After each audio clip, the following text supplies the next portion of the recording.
Well, one of the most important, if not the top reason to vote in a presidential election is the president's ability to appoint the justices who serve on the Supreme Court. And with just 3 months to go till this year's election, there are concerns over Justice Ruth Bader Ginsburg's health, which has raised questions about what would happen if her seat became vacant.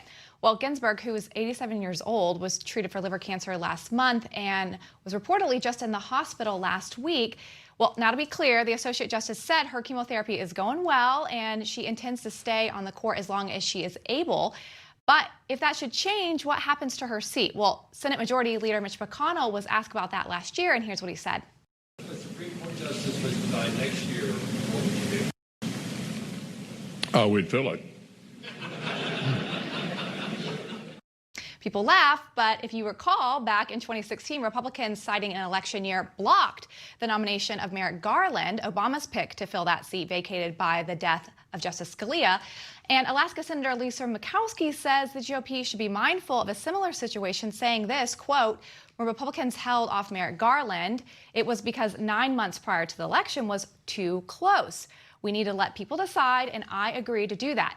If we now say that months prior to election is okay when 9 months was not, that is a double standard, and I don't believe we should do it. So I would not support it, end quote. Well, Democrats say they would retaliate if Republicans forged ahead with filing a vacancy. But considering the importance of the Supreme Court, what should the GOP do? Well, let's ask Jordan Sekulow, Executive Director, American Center for Law and Justice, and member of President Trump's legal team. Jordan, thanks for being here. Thanks for having me. All right. Well, this is an interesting situation if RBG does step down or because of health issues unknown. But what is the advice to the GOP? Should they forge ahead and try to fill the seat or wait and say this is the reason that you have to elect Trump? Well, first, you always have to be ready. I mean, in the case of Justice Ginsburg, she's proven time and time again she's a fighter. So I think, and she's gone through so much that people put a lot of weight in that, and then a lot of breaking news alerts on that. But she is a fighter. So, but there's a lot of anything could happen. I mean, justices who are 60, justices who are 87, justices who are, the two most liberal, two liberal judges, justices on the court. You have Justice Ginsburg at 87, Justice Breyer at 81. On the conservative side, you've got two in their 70s. So, I mean, anything can happen. And also they can just step down because they want to step down or they feel like it's too much. It's not just because they pass away or something like that.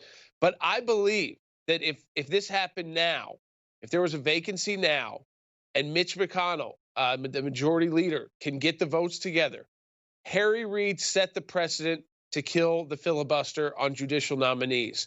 All Republicans did was take it one step further and said, if you're going to do it for all of the nominees but the Supreme Court, we're not going to let you block our Supreme Court nominees. So that's moved forward.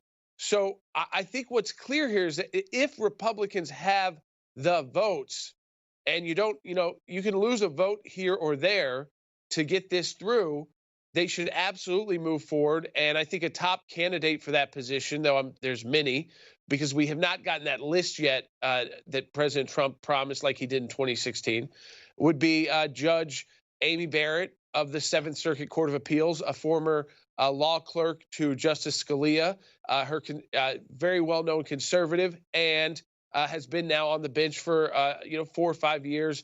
And I think that she'd be a top contender, but there would be others. And we're talking about, again, if in this short time frame, because I think it would have to be people known.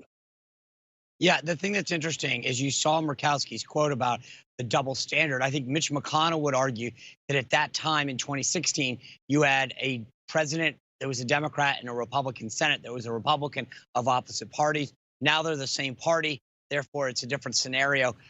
Do you think that that's enough justification to move forward, or does the Merrick Garland situation prevent them from moving forward in terms of a political argument? No, I don't think so at all. And I think you're absolutely right, Sean, about the first part. Politics and elections have consequences. They have consequences of who gets onto the U.S. Supreme Court. And when Republicans control the U.S. Senate, they could have kept filibustering every single nominee put forward until they felt like there was one they would accept. There's nothing that would have stopped them from that. That is no longer the case. That's no longer the case because Harry Reid decided to put that rule in place for all nominees up unless they were a Supreme Court nominee. When Republicans took over, they said, you know what? We're not going to let Democrats stop our nominees to the court with a filibuster. We're going to do what Harry Reid did because now we're in control. And so I think that because you add those two factors together, as long as there was the time to get the nomination done, to have the hearings, I know the Democrats would scream and shout, but honestly, think about the impact it would have two ways. One, it would have likely a major impact on the court and take the court in a more conservative direction. Two, it would energize the conservative base right before an election. Yes. So do we really care about a bunch of Democrat senators who want Donald Trump to lose and Republican senators to lose, about them screaming and shouting that we got another conservative nominee onto the Supreme Court? I don't think so. Hey, Jordan, we're basically out of time, but I want to ask you just from a political standpoint, don't you think you mentioned that list that the Trump team needs to put that list out as soon as possible? Yeah, I think because of this news we've heard about Justice Ginsburg and it keeps breaking. It is important that full list so that groups like us, Sean, have time to go through it and kind of analyze who would the top 5, 6, who do we find issues that we don't like, maybe within some of their past statements, opinions, rulings, speeches.